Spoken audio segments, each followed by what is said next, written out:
Always love coming to this place. I remember when it opened and it was called Paragon. 2003. Indeed. Seems like many moons ago.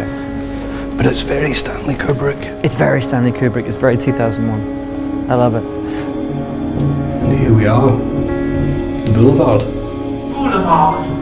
I just said that.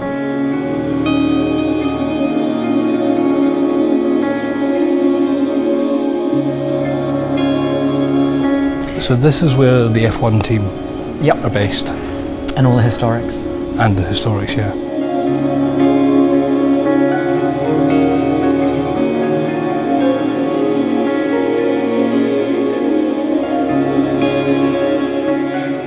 Eric sat here, surrounded by all these cars. Do you feel the weight of history at McLaren?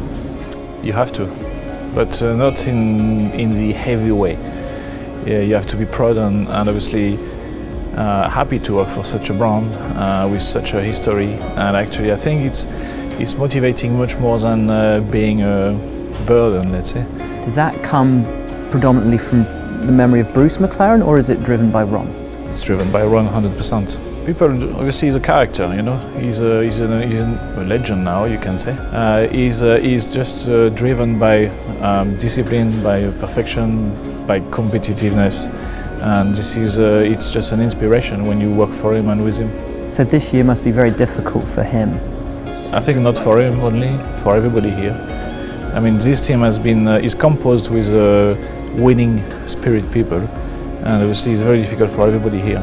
McLaren, from a race team also to a road car manufacturing team, how much of what you do on track is reflected in what you do with road cars? I think the inspiration from the brand, from the racing, has driven the road car business. You can see the phenomenal success of P1, which is an hybrid car using some technology, same technology actually than F1, because MAT, McLaren Applied Technology, which is one of our sister company, has designed both Formula One and the road car hybrid system. So there is a common link, you know, and definitely some understanding from F1 is going into a road car.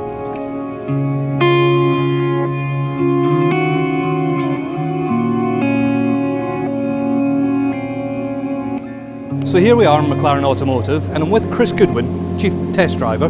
The decision to reinvent McLaren Automotive in 2010, how did that come about?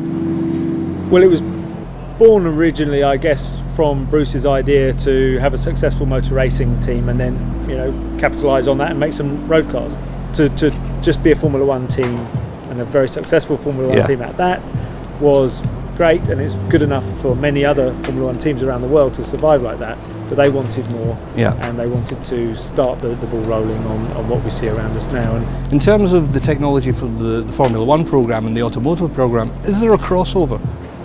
There is a huge amount of crossover. There's a huge amount of similarity in the complexity of the type of vehicles. In fact, the P1 is even more complex than a Formula One car in many ways. There's a huge amount of exchange of technologies. So the people that worked on our P1 hybrid programme had a wealth of knowledge and experience from our Formula One history. And those people circulate into the road car world and then back again into racing. So we have a nice circulation of all that talent, because as you see in Formula One, if you stand still, you're at the back of the grid. Indeed. Well, thank you so much for your time, really appreciate it. Now, is there, I've never driven one of these cars, what are the chances? We can sort you out, you're going to love it.